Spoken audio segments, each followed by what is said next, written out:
Welcome to episode 133 of the Necronama.com.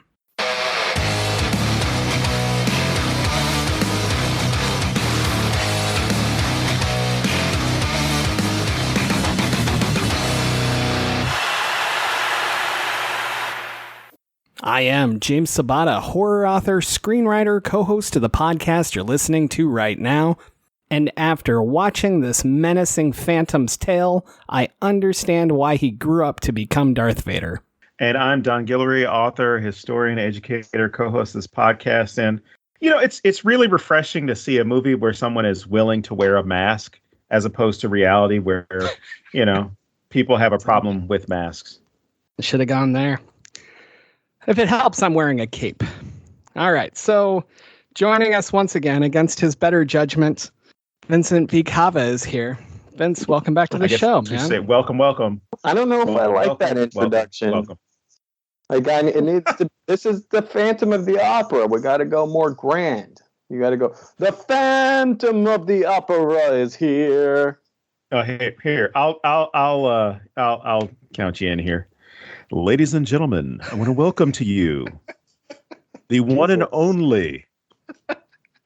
Every man wants to be him. Every woman wants to be with him.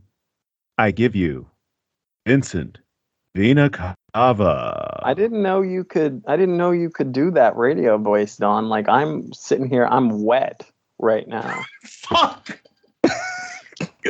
And I feel like we should do that from now on. Moment. Well, yeah, you need to wait. Why don't you do that voice all the time? This is a podcast, right? I've got a lot of hidden talents. Oh, look, I bet. I can't do that because my wife found out that most of my readership is women. So I'm already in trouble for that. Oh. I can't do that with the podcast now. Well, there you go. Well, you write books with like women in Victorian dresses on the cover. Did you think it was going to be a bunch of like frat boys reading your stuff? Well, I knew that wasn't going to happen. I just figured within horror, you know, it would have been a little bit more 50-50, but apparently it's like 90-10. Well, horror was originally a genre. Oh, no. Forward. Not disputing that. I was surprised when I saw, especially the in-person sales, and the sales through my website. I'm like, holy shit! It's damn near all women. Not that I'm complaining. It's just something that I'm gonna have to leave this voice at home because if I have this on the podcast, James won't marry me when both of our wives die. Now I gotta know: do you wear your wingtip shoes when you record or not? No, but I do wear the ascot. Okay, so Vincent, let's bring it back to you since this got really weird. Okay, why don't you tell our listeners a bit about yourself? I'm the guy that is somehow back on here again after screwing up 2 podcasts. I don't know why. Well, they only know about one. That. Nobody knows that. I don't know why you guys keep bringing me on. And you only screwed up one. The other one was me being in a really shitty mood. So our listeners are used to that. Anyway. Your listeners should know that I heard back, this podcast was so bad, I need to have you on for another one. No one's ever said that my decision-making skills are top-notch. So anyway. So yeah, tell us what you do, man. I write books, scary stories. God, I'm terrible at the pitching myself, aren't I? Maybe that's why I'm poor. Don, why don't you do it in the voice? Like, just tell us how he writes books and they're scary, and you should go. Vincent V. Cava is known for the entire collection of scary, provocative, tantalizing, titillating works. You can find his work at any of his websites or if you follow him on Twitter.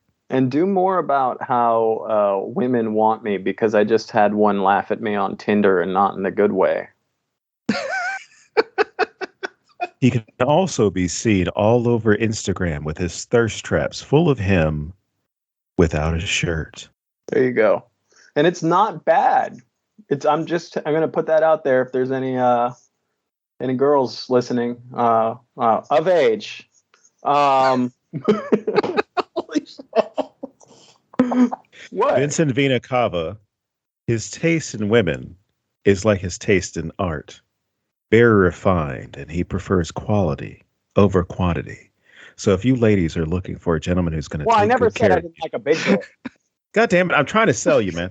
Okay. If you're looking for a man who's going to take his time with you to ensure that you enjoy your time with him, look no further than Vincent V. Cava. Yeah, that works. Can I use that in my Tinder bio? Of course you can. All right. Well, I'll show up with a whiskey glass and a smoking jacket, There you and go. I'll be the hype man on your Tinder profile. There you go. You Ladies, should look offer that as a service. Like you could help people a lot with their dating that way. That'd be great. Yeah, I have enough jobs right now, dude. You can teach guys how to take the red pill, right? No, Oh boy. What I would think about doing is teaching guys to not be douchebags. If a woman says no, that means no. That doesn't mean try harder. That means to leave her the fuck alone. So, Okay. you Go know ahead, James. what that's a good segue for? I was Phantom of trying the to build Opera. the segue. You didn't jump on it in time, James. I was waiting. Jesus. We were all waiting on you to come in.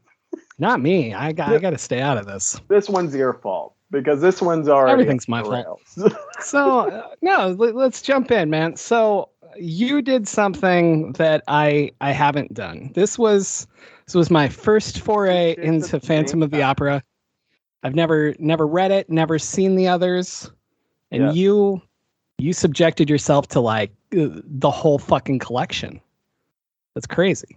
Well, no, I did not watch the one from the 60s because I just found that existed. And I didn't know anybody that was in it. And I'm sure there's some other ones, but I think I've seen the big ones. I saw the 1925 with Lon Chaney as the Phantom, Lon Chaney Sr.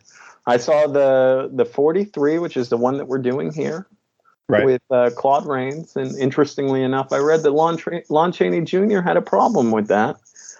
And I watched the 2004 with Gerard Butler with the weakest Phantom makeup I've ever seen in my entire life. I mean, the guy is still sexy as hell.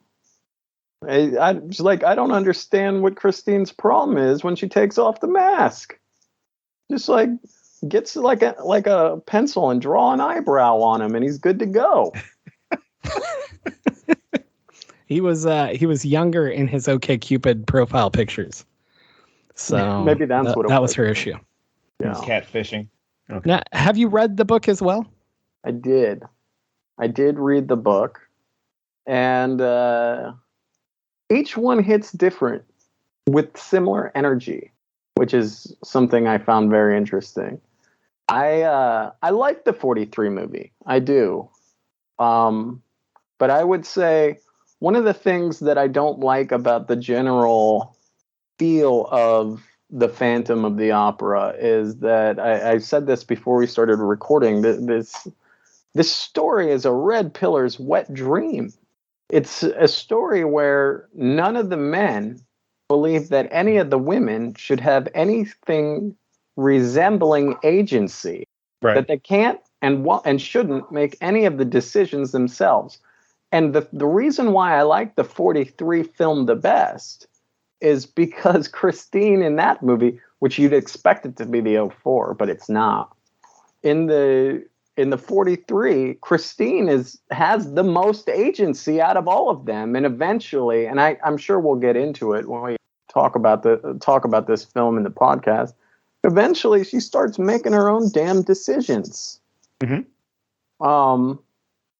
Which is something I found, because I guess I don't watch enough movies from the 40s, but something I found refreshing because it's something that's a problem even today in cinema.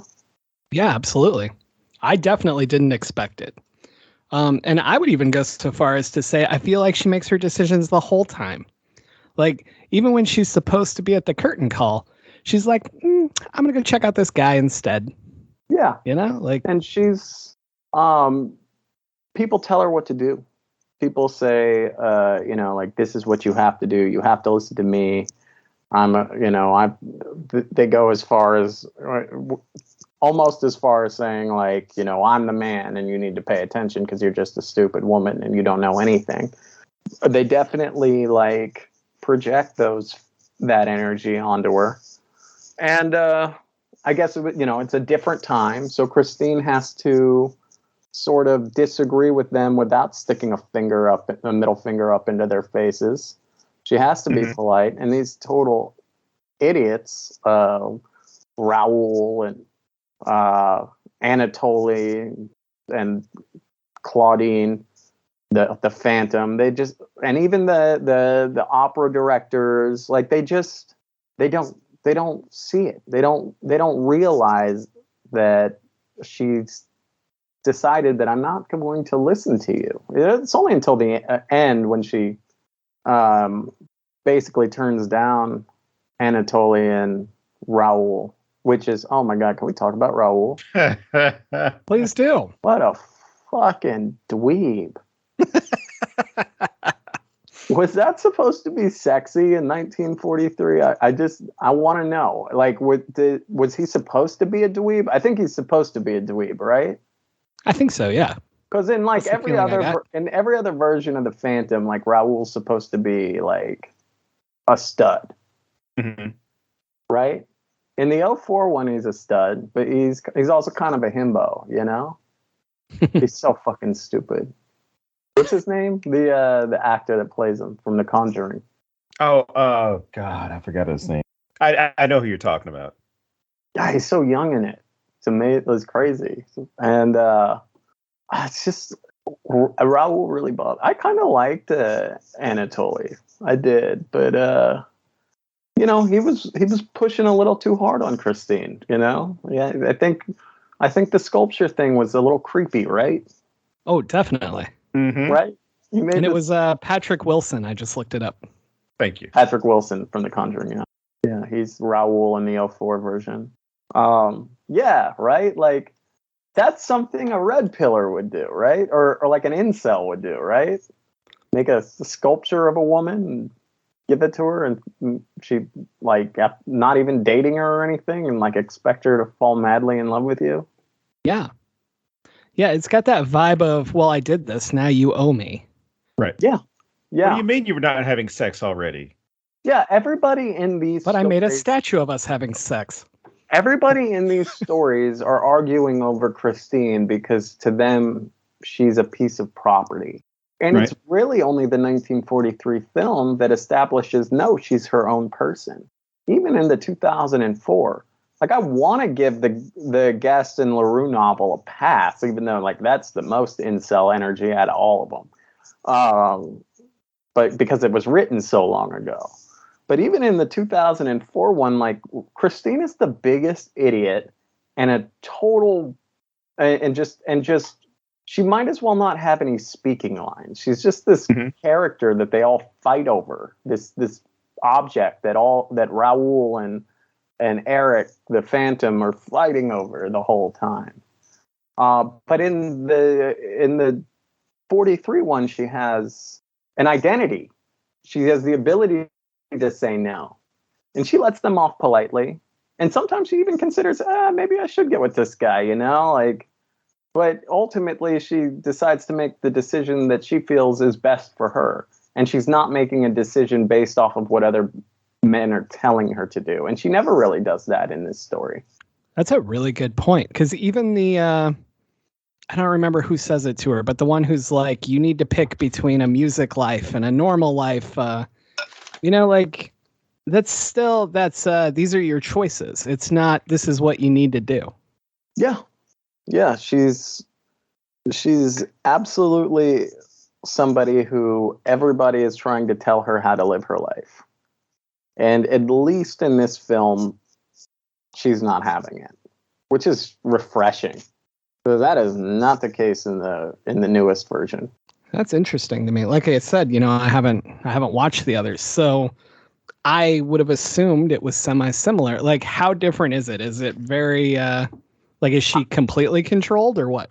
So I would argue that the 43 version is the most different out of the four that I've watched and read. The biggest being Anatoly just popping up out of nowhere, the baritone, and being a character when he is not a character elsewhere. I guess the producers felt that they wanted some sort of love quadrangle, like a triangle wasn't enough. I don't know. Fuck it, let's add another dude into the mix. Why not? Or maybe they saw Raul and they were like, man, this guy is too much of a dweeb to be the main love interest. But they bring in a guy just like him, you know. He looks exactly like him. But he looks exactly like him. Like, they say the same words. He is cooler. Like, if I had to pick, I'm going. Oh, yeah. Sorry, I'm going Anatoly, like, all day. You know? I'm actually sad to find out he's not in the others because I do like his character. I feel like Anatoly would be the better lay, too. Like, I feel like Raul would, you know, he's like 2 strokes and done, right? Like, he's too uptight. Plus, he's got to get back to work. Yeah, right? Yeah. The baritone, he's done for the night. He's used to performing. Oh, Raul, you're definitely not getting any pillow talk with Raul. There's not going to be any cuddling going on, okay? Anatoly, you know, he's sensitive. He makes sculptures in his free time from memory, weirdly. But see, look at all the time he's used to devoting to these things. At least he'll take his time. At least he probably like is good with his hands, right? There you go. We should start a new segment on the show about what the characters would be like to fuck. I'd rather fuck. Definitely Anatoly. Yeah, certainly over Claudine. He's like, I know he's the victim and he's supposed to be weird, but he's fucking weird. See, and I don't feel like he's weird enough in this. Really? Like my reasoning is, well, I think that as a person he's weird. Okay, but the Phantom himself, I'm just kind of like, I feel like so much of the horror is lost because we get the backstory. Like, there's never that big reveal. There's never that like ongoing mystery. Like, we watch the whole thing happen, and then we're just like, I feel bad for that guy. I don't want to root for him to be the monster. Explained. Yeah. I feel really bad. Honestly, the 43 version, my least favorite Phantom, but my favorite like explanation. Right? Like, this, I felt so bad for him, and he was such like an empathetic figure at one point. Right? So. We should talk about that because that's another fucking theme that in this movie, right? Like, dude's playing in the orchestra for what, 20 years? Mm-hmm. And then his hand starts to bother him or whatever, and the conductor's just like, you gots to go, son. Like, he's like, well, you got to be perfect to be here. Can I just get like a little time off or something to heal up? And I'm like, no, we need you're fired, bro. You're fired. Maybe it's that I don't understand music, but I don't understand why he can't skip a few notes and it'll be okay. Like, everyone else is playing. What's the problem? Paris opera demands perfection, okay? because once you are no longer useful to the machine will chew you up and spit you out. Next man up. Well, not only that, it would also be based off of reputation where, I mean, we see that with the whole next man up thing as there's the moment where the primary singer gets knocked out of the showcase or out of the show. But yeah, there is that thing of there's a standard that has to be upheld. So I think it's partially getting rid of him because of his age, but also because of his injury and the fact that, hey, he's missing a couple of notes. And even when he's exposed, it's kind of, he plays something. It's like, oh yeah, you played it just fine. Well, I knew I could play this without, with my injured hand, I could easily play this. I see this as, and I wrote this down earlier. It was the whole idea of one's identity being their vocation, or the vocation or their job becoming their identity rather than, having some usefulness in another way. Whereas with the eventual Phantom, his identity is wrapped up in this musical performance, or at least the idea of musical performance, to the point where he is taking his money and trying to subsidize the other performer, so that she can eventually have a long career. Is trying to make sure that she has everything that she needs. Claudine is totally one of those dudes that donates money to like the girl playing video games in the hot tub on Twitch, and then buying the water. Yeah, and buying bath water. Yes. No, let's go back though. Like you were talking about, he's super empathetic, and I love that. Like I love this character. Like when I said I don't feel like he's a strong Phantom. What's that? He's empathetic up to a point. Yes. All of the Phantoms are empathetic. I mean, in my opinion. Okay. They all have tragic backstories. This one's interesting. They just decided to really change a lot, and they changed his. He was disfigured when he went to go try to publish a composition. A misunderstanding occurred, and he thought that the publisher was stealing his composition. Then he attacked him, and he did the old horror movie. He grabbed the guy to death. Why do people always die that way in horror movies? But grabbed the guy to death, and then the secretary that the creepy old publisher dude was clearly sleeping with threw acid in his face. A lot of acid. A huge thing of acid. Yeah, I mean, I assume there's a reason why that would be in your office. I looked it up and I couldn't find anything. Like everything I found was just, why the fuck did this lady have so much acid? And I agree with that. I don't know. Look, it was during the Belle Epoque in France. Okay, that's why they had the acid. There was no rational need for it to be there, or no excuse that they needed to have it. It was just how great would it be if like he took the concertos he didn't like and put them in the acid and watched them disintegrate and laughed, and that's why it was there. That's my new headcanon for it. Yeah, I mean, he was a total asshole that deserved to be grabbed to death, in my opinion. Definitely. So then he gets the acid thrown in his face, and the cops are after him because he grabbed the old man to death before the old man could. And I love how he runs through the crowd. Like, that's my favorite part. When he runs out of there and he goes through all those people to get out the door to the outside. I don't know why, but that just cracked me up. That scene is so painfully drawn out too, isn't it? You're just like, when is this ending? There's another one of those later, but we'll get back to that. But I will say that his weird obsession and the way, with Christine, and the way he went about Christine, even before his life started to fall apart, was really creepy and makes him lose a few points, in my opinion. Yeah, I mean, everything about it's weird, right? Yeah. I get the other Phantoms. They're like, fuck, we're hideous. We're born messed up, Mm-hmm. We'll never have a chance with her. Like, I mean, come on, Claudine. You at least talk to her. Make friends with her. See if you like her. But no, you want to you think of her as an object that you'll just marry one day and you'll own it. You don't want to actually get to know the person. You just want to admire her from afar and then eventually take her because she owes you, right? Because you've been paying for her music lessons. You've been donating to her Twitch stream, And people don't work that way. Like, I mean, unfortunately, there are men out there that work that way. But women won't react well to that, ever. So, yeah, to say that I did like his backstory. I thought it was creative. And I get why he sort of turned to madness because his life fell apart. But it was a little unnecessary. Given the source material was fine.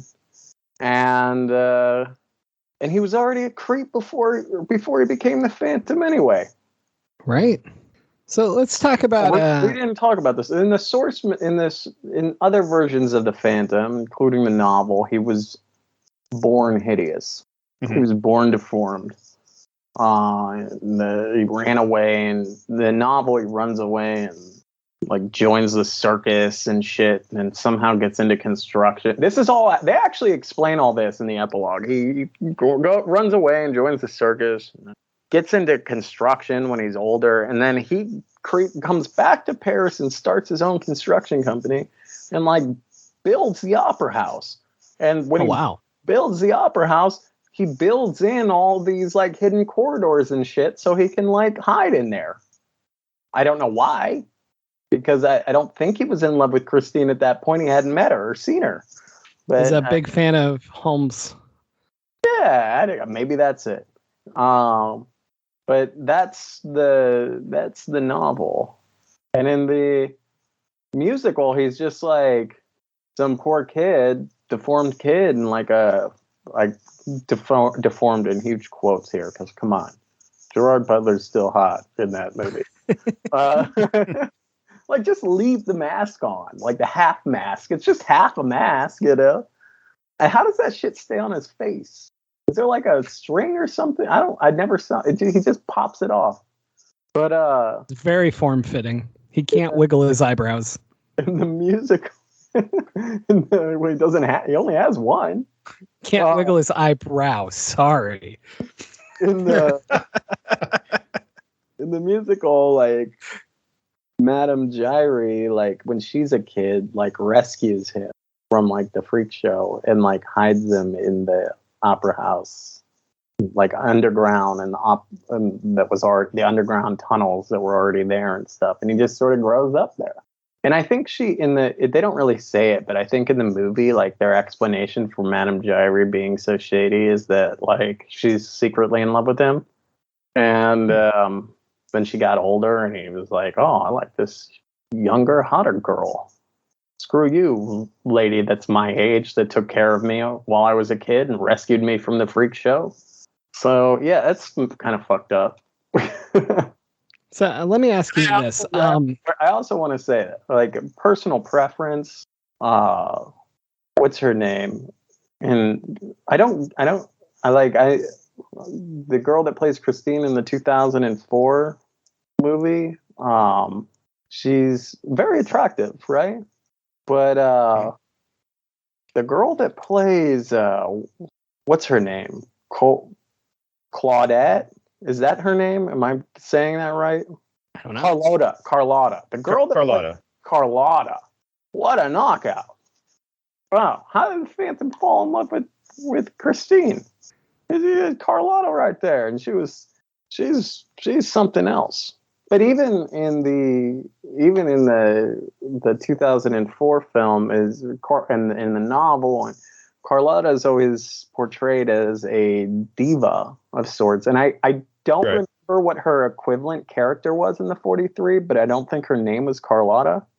It was Bianca. I'm looking at the IMDb right now. It was Bianca Rolli. Even in the even though Carlotta is always portrayed as this diva and this superstar or whatever, she has no agency. She complains and she whines, but then the directors tell her, hey, you have to do this. She's like, there is a phantom literally trying to kill me. And they're like, oh, you're going on, girl. Show must go on.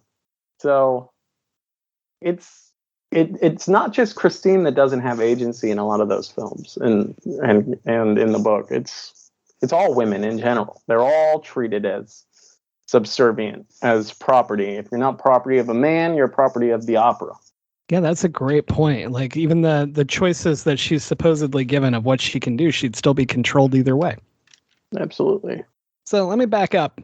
In the original script for 43, there was a whole sub-story about how Claudine was actually Christine's dad. And that's why he's funding everything. And it plays into that whole, you have to choose the music or choose a normal life. And it's why he's spent his life savings on her. And then they didn't want to do it. They thought it would be creepy and add like an incest angle, right? I feel like it got creepier with what they did, and that you still get those daddy vibes And so my question to you is that a problem in the others as well? Like, does this always feel super creepy, or like, is it just me watching this, or what? Her father being dead plays a big role in her being gaslit. Apparently, her father said something like, "The angel of music will come to you," or something, and then the Phantom shows up. In the book, he shows up at the fucking cemetery, and but the Phantom shows up, and he's like, "I'm gonna teach you music," and she thinks he's like, depending on the version, she thinks he's a dream, or she thinks he's a spirit, or she thinks he's like the spirit of her father. And she literally calls him the angel of music. Like, this angel of music has come to teach me how to sing. And then he uses that to gaslight her into telling her, like, you can't have any other like relationships. You can't have any other hobbies. If you want to do, you have to belong to me. You have to be, my student, my pupil, and I will teach you, and I will give you everything you wanted, without her saying, like, yeah, this is something that this is all that I need. And so he uses that sort of like spirit, phantom, ghost type of moniker to mask the fact that he's really just a creepy incel dude trying to gaslight a girl that he thinks is attractive into loving him. Interesting. I thought it was weird how like little pieces of this original idea are like still there. Yeah. Like when he's talking to the guy that he's been paying lessons to, he's like, "We agreed to never discuss my motivations." And you can take that as, I like him young, or you can take it as I'm her dad, but nobody can know that, or whatever. And I don't know. I thought it was an interesting sub-story. I don't know that it should have been in, but I feel like it should have been cut out. Right? It just kind of ends after that too, right? Yeah, they did that a lot too. Yeah. Like when they're looking for the Phantom and they keep doing that thing with the like pulling on the goatee and the big nose thing. And then as soon as they get to make the joke to a guy who looks that way, it never comes up again. Or like they call him the Phantom forever. And then all of a sudden everybody knows that it's Claudine and they just roll with it. And I'm like, how did this change? So it feels like they just constantly kept piecing pieces together. They changed so much. Like, what's the deal with the Madame Gyrie-esque figure? I don't think her name is Madame Gyrie in the 43 movie, but it's the woman that's basically taking care of Claudine when he's living up in the opera house. And like, she's like, "Where's my money?" Right. Yeah. Once shit goes off the rails, does she just not say anything? I don't know. That was weird, right? Like, it was like she's just gone. Yeah, like maybe like she could be like, "Oh, somebody's dying. Somebody died. I think I know who did it, and this is where he lives." She's like, "I'll tell you guys if you pay me." Yeah, right. It's all about the Benjamins. Whatever. But yeah, right. No, it feels like there's just a lot of those little threads where I see like different versions of a script that were never taken out. And I didn't really it didn't bother me when I was watching it. Like, the longer I've sat thinking about it, then I'm like, wait, what about that thing? But thank God we spent an hour and a half cutting the chandelier. Oh my God, that was like a Looney Tunes scene. God damn it. That's exactly what I was thinking. It's almost as if Wile E. Coyote was sitting there sawing it and the Roadrunner was underneath. With a rusty ass like fucking saw cutting through that big ass chain too. Did Billy give him that saw? Absolutely. That hacksaw? Dude, that's all I could think about watching it. I think I even wrote Vincent and said so, but I was just like, Lawrence Gordon could have made it through his foot like 5 times in the time it took this dude to cut this chain. And then I was like, on top of that, why are you cutting it with such a shitty saw? There's got to be some better way. There's got to be a better way, right? Well, to be fair, right? That was the worst plan ever. To be fair, in mid-19th century Belle Epoque Paris, I don't know if he could have gone out and gotten a hacksaw as easily as we can now. Just going to Home Depot. It would have been hard for him to find that stuff. Shouldn't he like they could've crash been a little down bit with more the creative. chandelier? You'd think. You'd think. I didn't mean to go there. It was just one of those things that I was like, we didn't take the time to explain things, but here's 30 minutes of sawing a chandelier. So Here's that's like 10 minutes of songs. That's like a scene in every version too, right? Like the chandelier always goes down. Always. They just don't explain it in other ones. Maybe that's for the best. He just hits a button. I mean, if he designed it, that could work. The other issue, the thing I liked about the 43 is that like it explains that like one where Claudine, it's really annoying to call him Claudine because everyone else calls him Eric. Yeah. Where Claudine, where his money comes from, and two, like where like the fact that he's desperate and he's broke, you know, that's in the 2004 one, like the Gerard Butler one, like the Phantom is rich as shit. And basically he's like an anonymous donor to the opera house and sends them letters and stuff. Not as the Phantom, but as like that Mr. Moneybags, like, you got to do all this.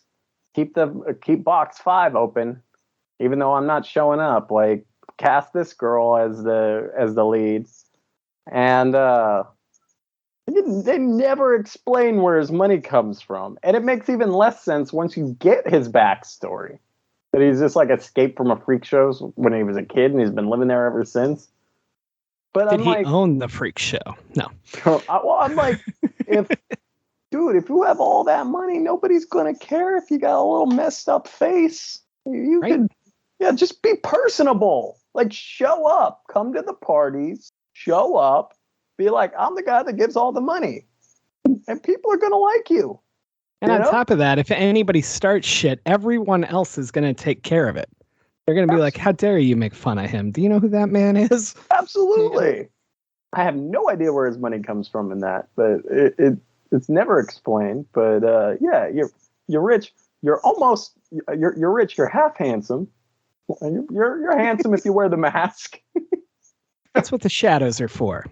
You're young. I mean, what was Gerard Butler in that movie? Like 40? He's like never ages. I think he's still the same age, isn't he? No, that's what I mean. Like, he's been 40 like his entire life. He's just, but like a ripped.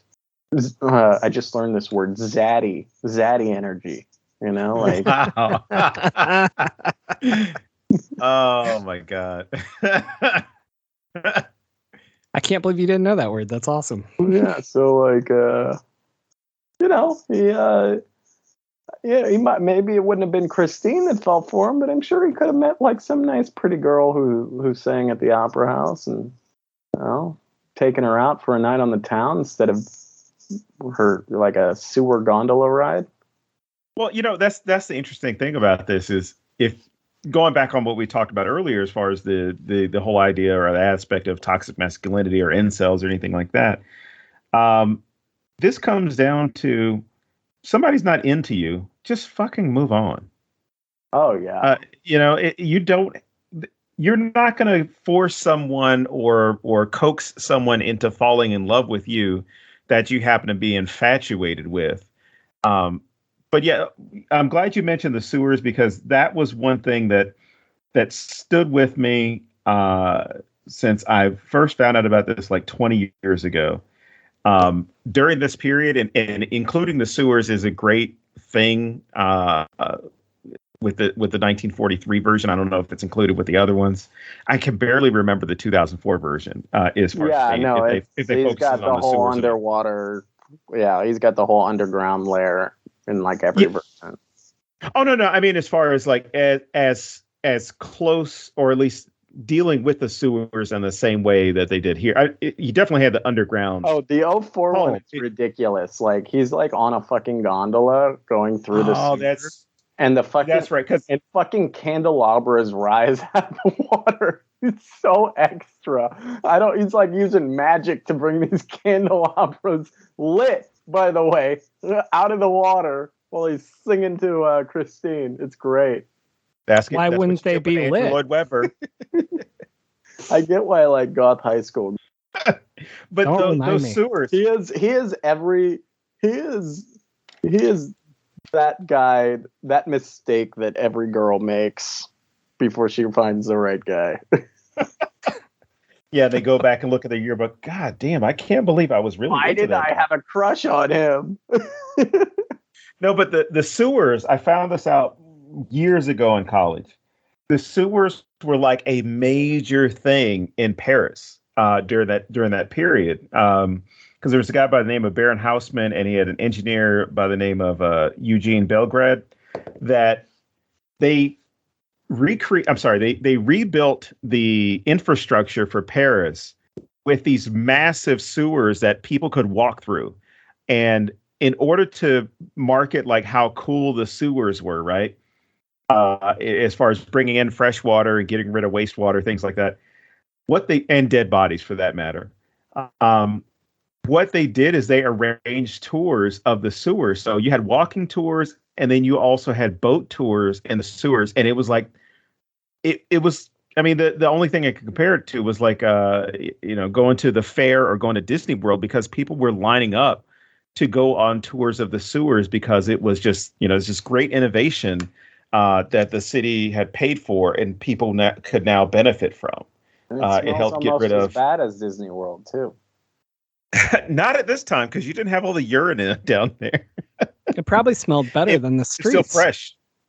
Yeah, I guarantee you it did, especially during that period. Yeah, that's what I was thinking. I'm like, that's kind of crazy. Well, as bad as the people. Florida, mid-July, standing in line for Space Mountain or whatever the fuck they have there, and just getting hit by waves and waves of BO. While kids are screaming. Oh man, I hate Disney World. Disney World is not a sponsor of this episode. Not yet. If I ever get a job writing for Disney, you're going to have to delete this episode, right? It's just that line. It'll be fine. Considering that Disney people complain about Disney or criticize Disney, I think you'll be fine. Especially with how many episodes of The Simpsons have they criticized or made fun of Disney even after the merger? You're right. I'm as important and influential as Matt Groening, so I should be okay. Oh, no. I'm just saying you're not saying anything that is disparaging. You're just saying stuff that's kind of like, eh. I'll tell you one thing that I have over Matt Groening. I've never been on the Lolita Express. I was going to say, well, not to reference the Lolita Express, but does it kind of seem odd? I mean, it's great that we have this one character, or at least one female, possibly two female characters that are kind of setting their own terms. But do either one of you find it odd as far as the age difference between the Phantom and oh my gosh, I forgot her name. Christine, thank you. The age difference between the Phantom and Christine as far as his infatuation, because it doesn't seem as though he's trying to be her benefactor or anything like that. It seems as though, I don't know, like he wants something out of her that isn't for benevolent cause. I mean, even when he takes her, well, here, let me back up a little bit. Even when he takes her into his underground lair, right? There's almost this weird sensation of, yeah, he wants to showcase his music to her and get her to sing for him. But then there's also this weird, extra creepy vibe with him to where it's kind of like, yeah, you should be in love with me, not just because I've been paying all these, this way or supporting your efforts, but, I did this stuff specifically for you. Yeah. And you throw in the age difference. Yeah. The 43 Phantom does the poorest job at gaslighting Christine, because I think at no point is she ever like, maybe he's got a point, Right. Whereas, like, the novel Phantom is just like, so fucking pathetic that she just feels bad for him. She gives him a kiss, and and he starts crying. He's like, I've never been kissed before. And she's like, oh, he's not all that bad, I guess. And Did he like double over and start like spasming yeah, after she kissed he him? fucking cries and shit. Like he breaks down and cries. And actually, when she kisses him, he just like turns into a little lapdog for her. The '04 Phantom is it's not incel energy. He's like a different kind of red pillar, and he's that's an abusive relationship. That's psychologically an abusive relationship, and he is definitely in control. Definitely in control. In every version, the Phantom is older than Christine. I don't know if that. I think that was probably more normal back then too. Women got married younger, but in the 43, like this was kind of the rise of towards the beginning of the rise of feminism in films. People wanted to see women that had agency and wanted to see women that were willing to put their careers over having a man, getting married and having kids. I think still when this movie was made, it was kind of an accepted thing. But the fact that we could watch these characters that did act differently, that did have female characters that did have goals, career objectives, made it. It made this Christine a lot more. Definitely my favorite one. She's definitely not an idiot like in some of the others. She's, and I wouldn't go as far as to say she's like the prototype of feminism in film. No, I mean, this movie still has a lot of work to do, but like I said before, it was refreshing to see a woman in 1943 in a movie portrayed in media who's capable of saying no to not one, not two, but three men. Well, and the directors too. Right. And still being able to keep her head held high. And not only that, but it was considered, a good character trait to have. So these are, but yeah, I mean, go back to what you were saying. The Phantom's always older, which is always a little weird and creepy. And I think his age in the 43 one is one of the reasons why Claudine, the Phantom, before he was the Phantom, is kind of afraid to talk to Christine. And he sees his age as sort of a hindrance, which, again, I guess I'm not quite... How old is he supposed to be? Yeah, I'm not sure. Claude Rains looks good, man. But he thinks, okay, I'm too old to woo her with my looks, so I guess I'll just buy her. It's creepy as hell. Well, I think that even hits on what a lot of men misunderstand about pursuing women or just engaging or showing your interest, right? Because there was this video, I can't remember what social media I saw it on, but it was breaking down this guy who was trying to pick up a girl in the bar. So he was showing her. Oh, you saw it then? No, I'm just a pickup artist. I'm just I know of these videos. Continue. He pulled out his phone and showed her, because he asked her out, and she was like, no. And he then pulled out his phone, pulled up like his banking app, and showed her how much money he had. And she kept saying, like, no, I'm not interested. But it goes to display how men are typically taught, like, this is what you should do to get a woman. Like, you should have X amount of money, or a woman is not going to be able to say no to you if she has money, or if you have money or anything like that. Along with those stupid prank videos where it's kind of like, oh, we're going to catch a gold digger. And it's completely scripted, where, the guy goes up and is like, hey, would you like to go out with me? And the girl's like, oh, no, I have a boyfriend or whatever. Then he walks over to his Lamborghini, and all of a sudden she's like, yeah, is this your car? I could go for a ride with you. We could go get lunch. Well, me and my boyfriend, we're not that serious.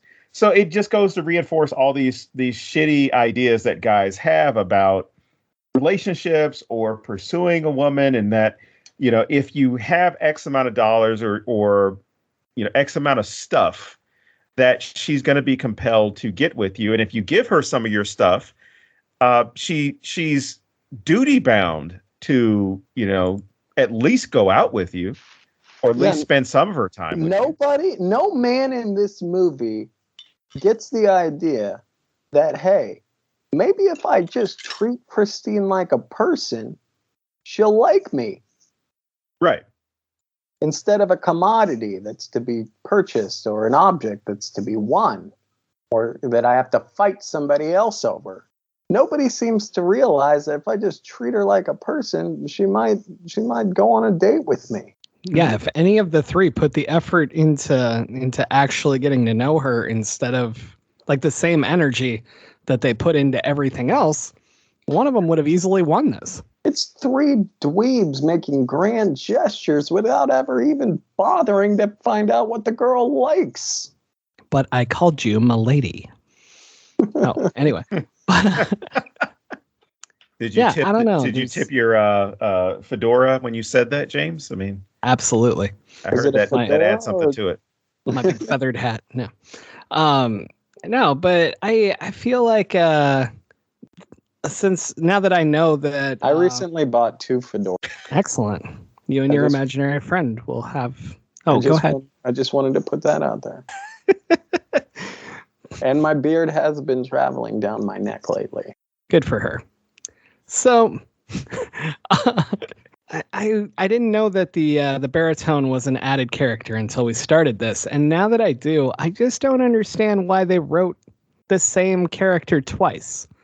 Like, they could have given her an actual interest, or somebody providing something else, or even going about it wrong in a different way, and that would be more entertaining to me.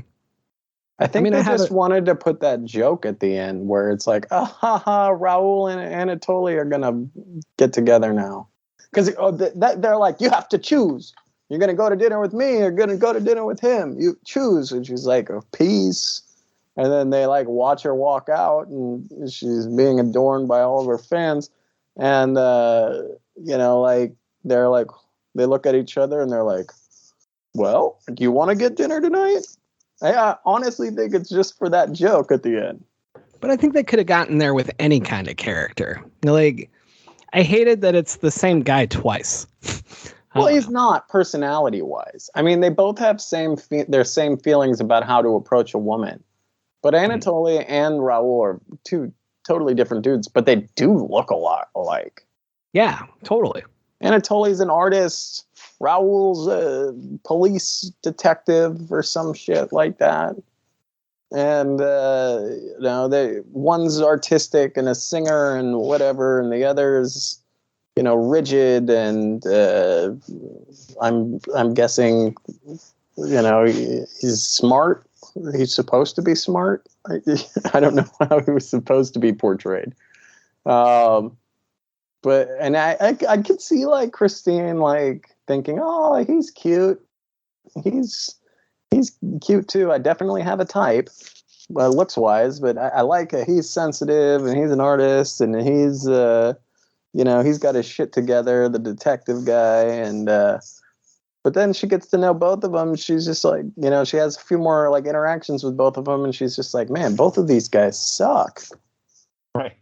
I also think it's weird. The baritone guy, he basically makes it so that she can pick music and a normal life. It just seems very counterproductive writing to me. If she just chose him, she can have everything. She can get married. She can keep doing this. Very strange to me. Yeah, but the baritone guy, look, she wants to focus on her career. She wants to be the top opera singer in Paris, right? And the baritone guy is already established. The baritone guy is already oh, you're getting to where you get because I'm helping you. And she's probably just screw that. I don't want to feel like I owe you for my career. Right. You want that makes sense. You want me to fuck you, and then you think you can politic me into getting roles? I don't need that. I'm Christine Day or Christine Dubois in this one. Why did they change the last names? Changed so much of this one. That's weird.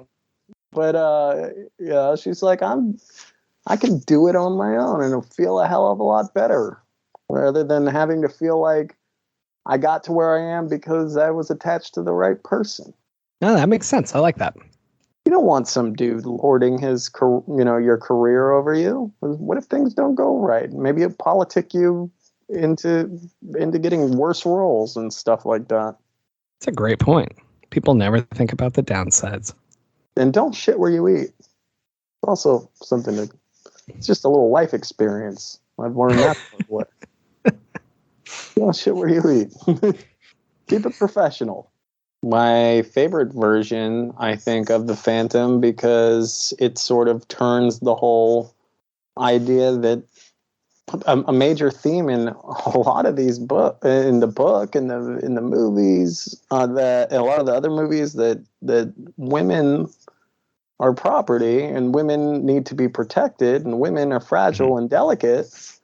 And that's a belief that's held by every character in this movie, but it's a belief that turns out to be false. That Christine is very capable of handling herself, of making her own decisions. And I find that it's really interesting that it's this film and not the 2004 one that portrays that. Hey, Don, do you think that has anything to do with like World War II and how women took over the workplace? And like, is that like was that influential enough that that's what Hollywood's shooting for here? Or am I like, I don't know if they, no, I don't think you're way off base. I don't know if they specifically would have done that. You would have trends that are going to play a role as far as how women are going to be seen, but then you had other movies around the same time period that weren't necessarily as progressive as Christine's character. I could see that being a possibility. I wouldn't necessarily argue that it was intentional.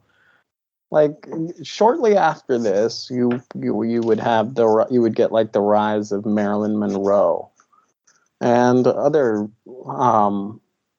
female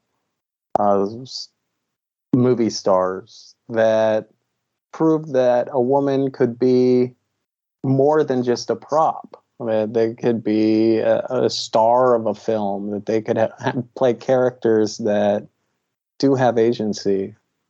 So maybe it was the start of something, or it was towards the start of a feminist movement in films that did occur in the late 40s and early 50s. But it gets stymied because once you do hit the 50s, you go back to the bombshells. Like Marilyn Monroe is a great film icon, but then you got so inundated with women being pushed to the background, or at least not having as many strong female characters being represented, and especially with the television itself reinforcing the idea that women should be at home. You shouldn't be focusing on anything other than your family. And you really don't see a change in that until the late 60s, early 70s, when you start seeing those strong female characters come back.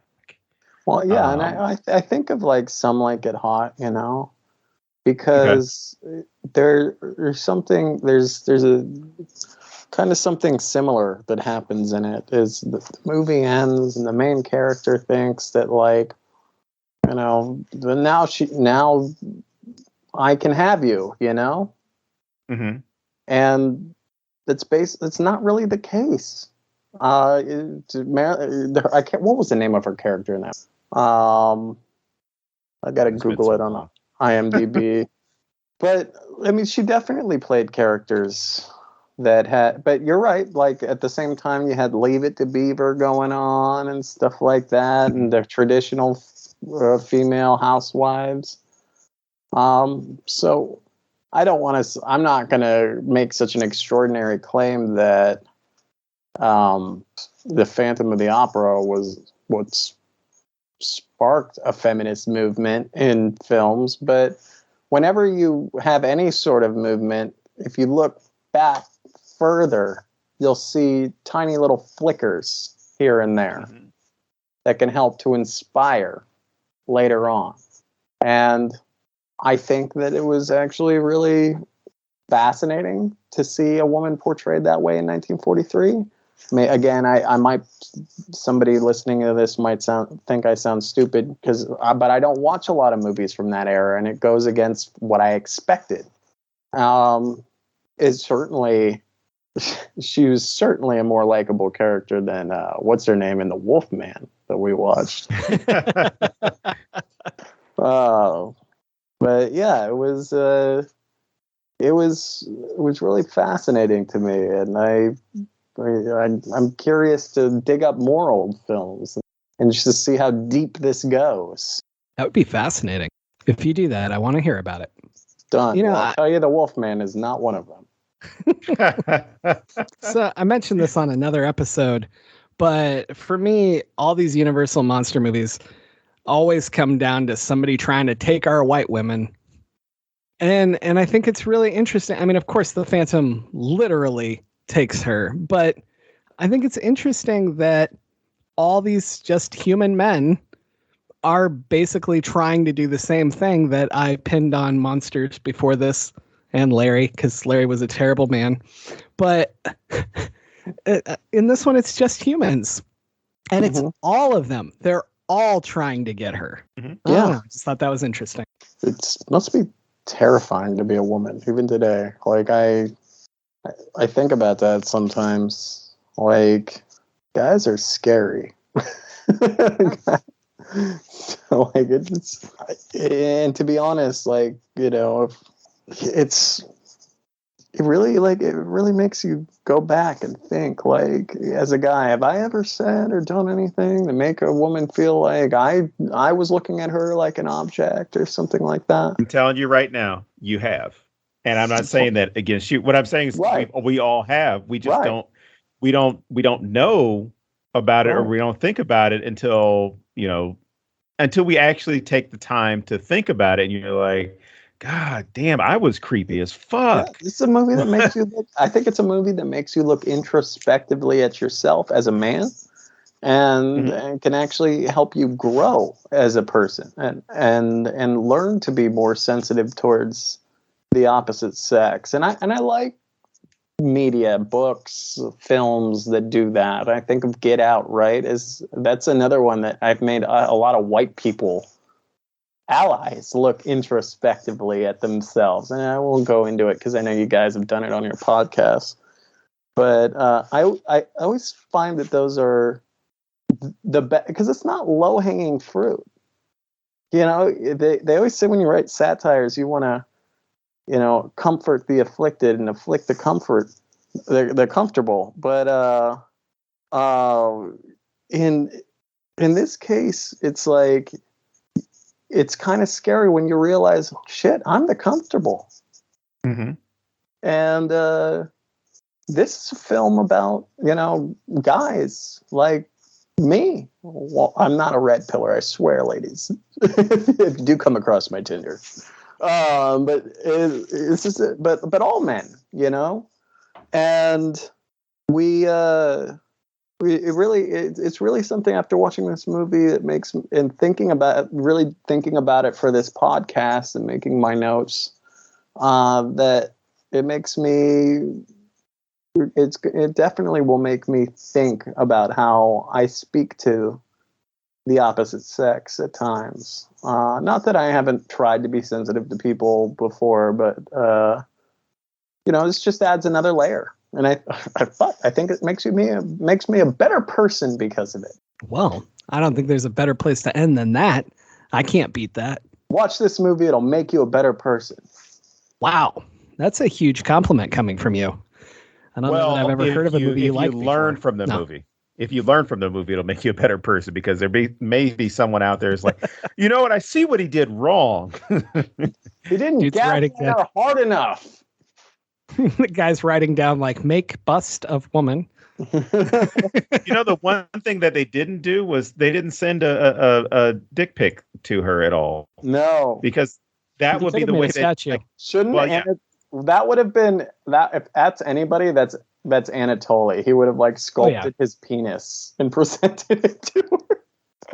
I did this from memory. It's life size. I swear, it's 2 feet. Raoul grabs it. I want to give it to her. So, on that note, let's bring it back to you, man. Tell everybody where they can find you on social media or buy your books. You can and find me anywhere whatever on else. social media. You can find me anywhere on social media, whatever your platform is, at Vincent V Cava. It's not a very popular handle, so I've snagged it up everywhere. Nice. And when I say it's not a very popular handle, I mean not a lot of people know about it or follow me there. So please follow me. Please. I'm desperate. You owe me. I did this podcast. You I owe did me. this podcast, so now you owe me. Radio voice Don, do you want to tell everybody to follow him on? I was about to do it. I just pushed up to the microphone. Ladies and gentlemen, if you enjoyed listening to Vincent V. Cava here on the Necronomicon.com, be sure to follow him on all of his social media handles. Do it now. Amazing. All right. Well, Vincent, thank you for coming back. Oh, it was my pleasure. Thank you for having me. Absolutely. All right. So until next time, I am James Sabata. And I'm Don Guillory. And we'll see you next week here at the Necronomicon.com.